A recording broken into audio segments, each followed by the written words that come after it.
বোয়ালখালীত বাংলাদেশ জামাত ইসলামী উপজেলা ও পৌর শাখার উদ্যোগে এক কর্মী সম্মেলন অনুষ্ঠিত আজ শুক্রবার মের 1 তারিখ বিয়ানে 9টায় স্থানীয় উগ্র কমিউনিটি সেন্টারত কর্মী সভা অনুষ্ঠিত হয়। জামাত ইসলামী বোয়ালখালী উপজেলা শাখার আমির মোহাম্মদ খোরশেদ আলমের সভাপতিত্বে এবং সেক্রেটারি ইমামউদ্দিন ইয়াসিনের সঞ্চালনত সম্মেলনত প্রধান অতিথি হিসেবে উপস্থিত আছেন কেন্দ্রীয় কর্মপরিষদ সদস্য ও চট্টগ্রাম 15 আসনের আলহাজ শাহজাহান চৌধুরী। প্রধান বক্তা হিসেবে বক্তব্য রেখে চট্টগ্রাম মহানগর জামাত ইসলামীর আমির মোহাম্মদ নজরুল ইসলাম।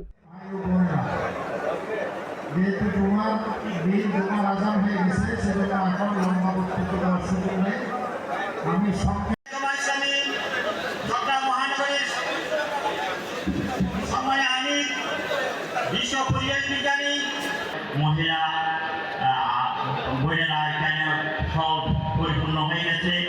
আমাদের মাঝে উপস্থিত হয়েছেন চট্টগ্রাম অঞ্চল পরিচালিকা এবং আমাদের মোকাম মেরিনা। বিশেষ অতিথি হিসেবে উপস্থিত আছেন আমির মোহাম্মদ আনোয়ারুল ইসলাম চৌধুরী, মোহাম্মদ মর্শিদুল ইসলাম চৌধুরী, মোহাম্মদ জাকারিয়া, ডাক্তার আবু নাসের।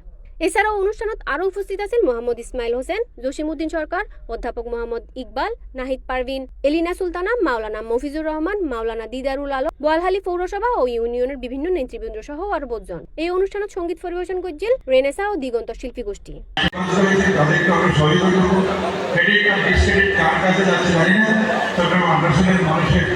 কল্যাণের জন্য এই অঞ্চলের অর্থনৈতিক মুক্তির জন্য ভালোবাসা বাস্তবায়নের জন্য আমাদের আমার বক্তৃতা তো প্রায় মোটামুটি ভাইরাল হয়। কালকে তার বক্তৃতার মাধ্যমে আমি এটা স্পষ্ট হয়েছি, আগামী দিনে বাংলাদেশে আর কোন ফ্যাসিস্ট যারা স্বপ্ন দেখছেন, আমরা অনেকেই বলতেছি আবার বোধহয় এগুলা চলে আসবে। নো।